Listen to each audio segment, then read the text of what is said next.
بسم الله الرحمن الرحيم والصلاة والسلام على أشرف المرسلين سيدنا محمد وعلى آله الطاهرين. Le sujet de cette rencontre, on va aborder les neurosciences éducatives et les fonctions de neurosciences dans l'éducation. Vous connaissez bien que les fonctions cognitives sont l'ensemble des processus mentaux qui concernent l'acquisition des connaissances. Les neurosciences cognitives regroupent les sciences qui abordent le cerveau en tant qu'outil de traitement de l'information, ainsi pour l'apprentissage. Apprendre, c'est sélectionner les informations, ainsi les traiter, les manipuler et les enregistrer, c'est-à-dire les mémoriser, en vue d'un objectif ou d'une réalisation d'une activité. L'action d'apprendre se situe au carrefour des sciences cognitives et de la pédagogie. Des facteurs environnementaux et émotionnels et aussi affectifs interviennent également lors des apprentissages. Le nourrisson ou le bébé dispose d'un noyau de capacité pour entrer en interaction avec les individus par des expériences sensorielles, c'est-à-dire avec les 5 sens, et aussi avec des expériences motrices, et aussi avec son environnement et ses proches. Il analyse le bébé, il analyse les informations sensorielles, on extrait des régularités et des connaissances, la qualité et la richesse de ces interactions en lien avec son développement neurologique et psychologique. Elles permettent l'émergence et le perfectionnement d'un certain nombre de fonctions. Ces fonctions cognitives s'appuient sur des ondes cérébrales et des réseaux de neurones, c'est-à-dire dans le cerveau. Le cerveau possède une compétence innée avec l'individu ou avec le bébé. On l'appelle aussi la plasticité cérébrale, qui lui permet aussi de se modifier au gré des expériences, à l'aide des expériences et au gré de l'éducation. Par ailleurs, les apprentissages comme la lecture et l'arithmétique nécessitent une réorganisation et une réaffectation de certains systèmes cérébraux. Pour chaque situation scolaire et pour chaque situation scolaire et pour chaque apprentissage, un apprenant doit d'abord traiter une ou plusieurs informations de son environnement. Cette information peut être de nature variée, comme des informations visuelles ou écrites ou orales. Il est ensuite analysé par les organes sensoriels et par le cerveau pour pouvoir être perçu et reconnu et ensuite traité et manipulé avec le cerveau. En fonction des tâches scolaires, l'apprenant et l'apprenante mobilisent un éventail de fonctions cognitives de façon quasi simultanée. On cite là 4 fonctions de neurosciences. La première, c'est l'attention, c'est-à-dire l'attention pour sélectionner les informations et maintenir l'attention dans le temps. dans le temps de travail et la partager entre deux sources d'information. Euh, Ensuite, la mémoire de travail. Pour traiter et manipuler les informations en temps réel, on doit avoir la mémoire à court terme, c'est-à-dire la mémoire à court terme et la mémoire à long terme, c'est-à-dire ou la mémoire tout au long de la tâche ou de l'activité. On cite aussi la mémoire à long terme pour enregistrer et retrouver des connaissances et des procédures. On cite aussi la fonction ou les fonctions exécutives, c'est-à-dire pour inhiber les automatismes inadaptés et planifier et aussi changer rapidement de stratégie au cours du travail. On cite aussi le langage oral pour comprendre et pour s'exprimer. Il y a aussi d'autres facteurs comme les intelligences multiples. D'après Howard Gardner, il a cité 7 intelligences multiples pour raisonner et faire preuve d'abstraction. Toute réponse des apprenants ou d'apprenants implique une programmation, c'est-à-dire il doit programmer ses tâches.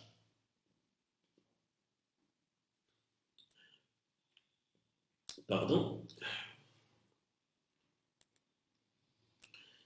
S'il s'agit d'une réponse orale, il faut programmer les idées et aussi les phrases, les mots, les syllabes et les sons, c'est-à-dire les sons de la parole, pour les enchaîner ensuite et les articuler. Parler sous une programmation cognitive et motrice. S'il s'agit d'une réponse manuscrite, il faut les mêmes premières étapes de programmation cognitive, puis la recherche orthographique et grammaticale, la programmation des séquences de lettres et pour finir la réalisation gestuelle graphique ou la réalisation scriptuelle. Avec ces différentes actions mentales, c'est-à-dire la reconnaissance et le sélectionnement et le traitement, il est possible de décrire la grande majorité des situations d'apprentissage et aussi de décrire les exercices et les évaluations. La compréhension des mécanismes du traitement de l'information permet de mieux appréhender les différences et les spécificités des différents troubles des apprentissages. En effet, si la fonction cognitive altérée et modulaire en entrée ou en sortie, on peut aider l'élève et les apprenants par des aménagements à passer par un autre module, un autre canal préservé. Par exemple, favoriser l'oral si l'écrit est difficile. Et si la fonction cognitive altérée est transversale, comme l'attention ou les fonctions exécutives, il faudra mettre en place des aménagements lors des apprentissages et lors des évaluations. Il faut aussi analyser les dysfonctionnements. Un élève dyslexique ou un élève ou un apprenant ou une apprenante avec un trouble spécifique des apprentissages présente une altération, un dysfonctionnement d'une ou de plusieurs fonctions cognitives dans le cerveau. L'analyse des dysfonctionnements cognitifs est essentielle. Pour un même symptôme, c'est-à-dire pour un même symptôme observé, en situation bien sûr scolaire, par exemple, trouble du langage écrit ou trouble de raisonnement logico-mathématique ou des difficultés de concentration et d'attention. il peut y avoir une ou plusieurs actions mentales perturbées. Par exemple, un trouble d'acquisition du langage écrit peut provenir soit d'une altération du traitement des informations visuelles et de l'analyse des séquences de lettres, soit d'une altération de l'analyse des sons de la parole, c'est-à-dire les unités de son, qui rend difficile la mise en correspondance des sons avec les syllabes ou avec les lettres, ou soit les deux. Un trouble logico-arithmétique ou mathématique peut provenir d'un trouble de l'analyse visuelle et spatiale ou de l'organisation gestuelle. Un trouble de la concentration peut résulter d'une altération de la sélection des informations ou du maintien de l'attention. Ou être la conséquence d'un autre dysfonctionnement qui engendre une fuite rapide, c'est-à-dire qui engendre une fuite rapide des ressources attentionnelles. C'est-à-dire comme si on donne des situations de double tâche ou de plusieurs tâches pour les apprenants. À symptômes à peu près identiques, les causes peuvent être très très différentes. Et une même cause peut avoir des symptômes très divers selon les individus et selon les apprenants et les apprenantes.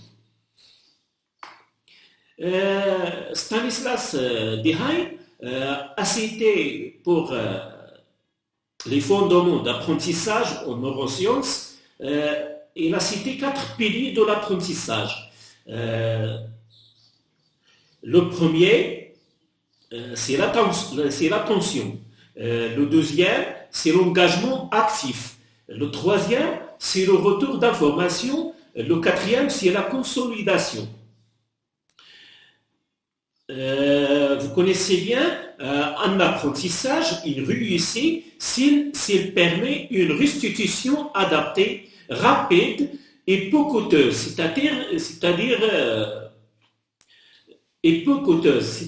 automatique par association harmonieuse des fonctions cognitives. Les neurosciences ont décrit 4 notions. On a dit l'attention, sélectionner une information et moduler son traitement, et l'engagement actif. L'apprentissage est optimal lorsque l'élève alterne apprentissage avec des tests répétés de ses connaissances, c'est-à-dire avec des répétitions. La difficulté de traitement de l'information induit un surcroît d'engagement et d'efforts cognitifs. Ainsi, pour le troisième pilier, le retour d'information ou le feedback. Le cerveau fait des prédictions, parfois un signal d'erreur apparaît, ce qui déclenche un apprentissage au niveau neuronal dans le cerveau. Ce signal d'erreur peut être extérieur et explicite, soit avec l'enseignant, ou par l'enseignant, ou par l'enseignante, ou endogène, c'est-à-dire avec la surprise, avec l'étonnement de l'individu, lors d'un décalage entre la prédiction et l'observation, c'est-à-dire entre l'émission des hypothèses et l'observation. Le quatrième fondement, le quatrième pilier, c'est la consolidation, c'est-à-dire le transfert d'un apprentissage explicite en apprentissage implicite, c'est-à-dire l'automatisation. Ce transfert vers des réseaux non conscients libère des ressources cognitives et rend le cerveau plus disponible pour les traitements de haut niveau, avec bien sûr avec le raisonnement et la réflexion.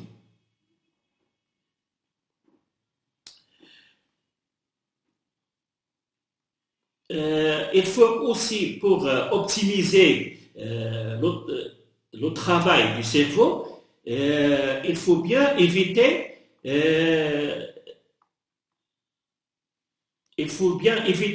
la double tâche ou les doubles activités chez les apprenants et chez les apprenantes. Pour construire, par exemple, les notions scientifiques, il ne faut pas donner plusieurs notions. Il faut étudier une notion, pas une notion, ensuite une autre notion.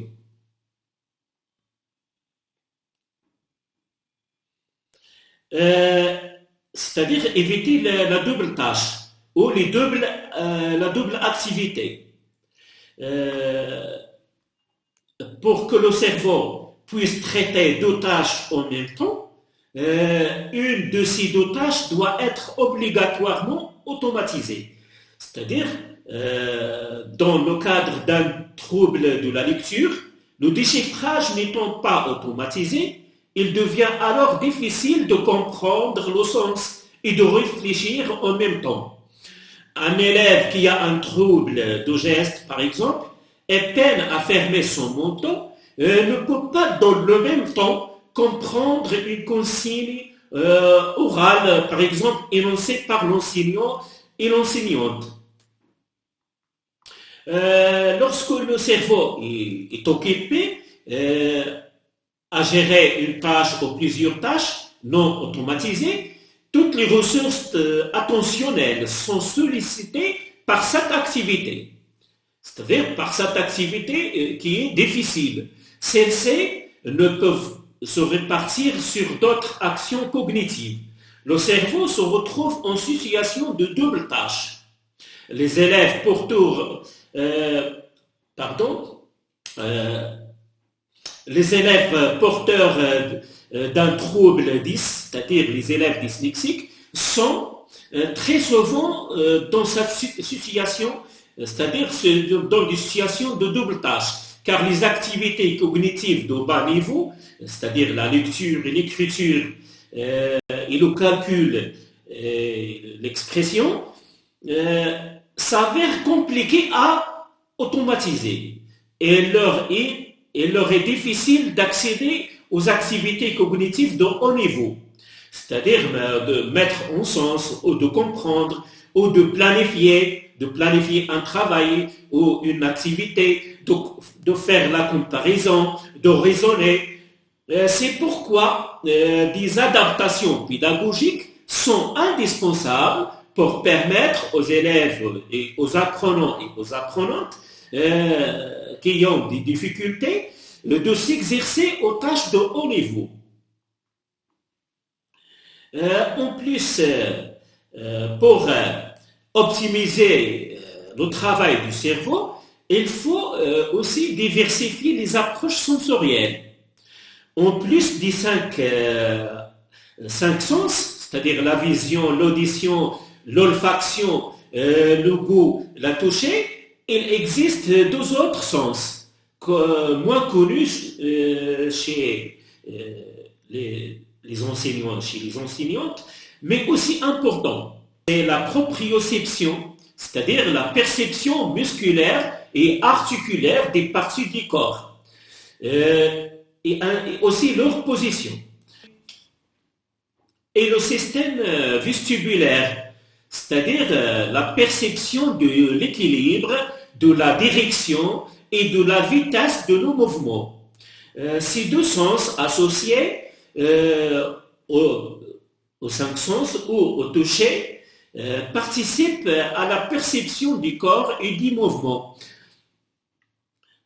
L'environnement scolaire sollicite principalement la vision et l'audition, mais elle fait rarement appel à une approche plurisensorielle, avec plusieurs sens. Cette approche facilite pourtant l'intégration et la mémorisation des informations, surtout c'est une modalité ou une étape du traitement cognitif est moins efficace. Une approche pédagogique croisant les trois canons, c'est-à-dire l'audition, la vision et la kinesthésie. La kinesthésie, c'est-à-dire, comme on a dit, les deux autres sens. La proprioception, c'est-à-dire la perception musculaire et articulaire des parties du corps et leur position, et le système vestibulaire, c'est-à-dire la perception de l'équilibre et de la direction et de la vitesse de nos mouvements. Elle permet aux élèves de s'approprier les savoirs, c'est-à-dire utiliser les gestes corporels pour la lecture, retrouver tactilement des objets géométriques de propriété identiques aux mathématiques, ou jouer avec des signets. Il y a d'autres activités. Merci bien de votre attention et à la prochaine, Inch'Allah.